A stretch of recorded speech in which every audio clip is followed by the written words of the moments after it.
और मेरे महादेव, आप सभी को विश्वास दिलाता हूं, इस कैंसर को धरती से खत्म करेंगे। وعود تقطر منها الكراهية.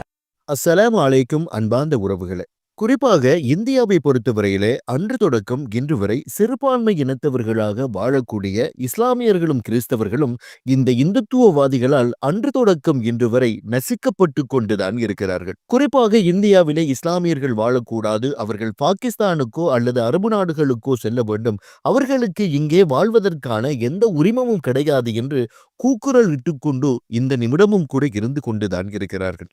இன்று அது எந்த அளவுக்கு மாறியிருக்கிறது என்றால், இந்த வீடியோவிலே காணப்படக்கூடியவனுடைய பெயர்தான் நரசிங்கநாத்.